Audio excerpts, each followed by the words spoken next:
जी बिल्कुल, पंजाब में तबाही मचाइण खां पोइ बोड जो पानी जेको आहे वो सिंधु दरिया में दाख़िल थियण शुरू थी वियो आहे। गुड्डू बैराज वटि जेको आहे सो पानी जा रेला जेका आहिनि उहे अची रहिया आहिनि। हिन वक़्तु जेका गुड्डू बैराज वटि पाणीअ जी पोज़ीशन आहे त उहा मथां वकिरो जेको आहे उहो 4,93,000 क्यूसिक ताईं ॿुधायो पियो वञे, जॾहिं त हेठां वकिरो जेको आहे 4,71,000 क्यूसिक ॿुधायो पियो वञे। सुबुह सवेर जेको आहे गुड्डू बैराज वटि जेका रीडिंग मिली उन मुताबिक़ जेको आहे 5,02,000 क्यूसिक हुयो, लेकिन हाणे जेको आहे 8 खां 9,000 क्यूसिक ताईं जेका आहे उते गुड्डू बैराज ते मथां वकिरे में जेका आहे उहा लाथ आई आहे। जॾहिं त सखर बैराज वटि हिन वक़्तु जेको मथां वकिरो आहे उहो 4,04,000 क्यूसिक आहे, जॾहिं त हेठां वकिरो जेको आहे उहो 3,82,000 क्यूसिक ताईं पहुची चुको आहे। कोटड़ी बैराज वटि जेका आहे सूरत हाल नंढी बोड वारी ॿुधाई पई वञे। जेकॾहिं ओवरऑल ॻाल्हि कजे सिंधु दरिया जी त पाणीअ जी आमद जेका आहे उहा जारी आहे। सखर बैराज वटि हिन वक़्तु जेको आहे विचोले दर्जे जी बोड ॿुधाई पई वञे। गुड्डू जे डाउन स्ट्रीम खां सखर बैराज जे अप स्ट्रीम ताईं जेको आहे घटि में घटि जेका आहिनि 280 खां वधीक जेके ॻोठ आहिनि उहे जेके आहिनि कचे वारे इलाइक़े में जेके पाणी हेठि अची विया आहिनि। हिन वक़्तु जेके कचे जा रहवासी आहिनि उहे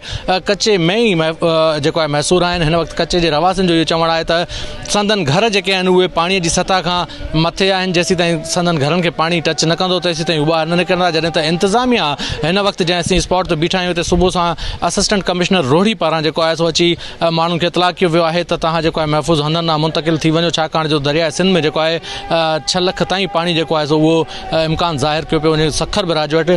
तंहिंजे करे जेको आहे उनखे महफ़ूज़ हंधनि ॾांहुं मुंतक़िल करण जे लाइ ऐलान कयो वियो आहे। गॾो गॾु कचे जे इलाइक़े में बि जेको आहे सो ऐलाननि जो सिलसिलो जारी आहे, लेकिन कचे जा रहवासी जेके आहिनि उहे 5 खां 6 लख पाणीअ जे इंतज़ार में आहिनि। त जेसीं ताईं 5 खां 6 लख पाणी जेको आहे सो नथो अचे सखर बैराज वटि तेसीं ताईं उहे कचे में ई रहंदा।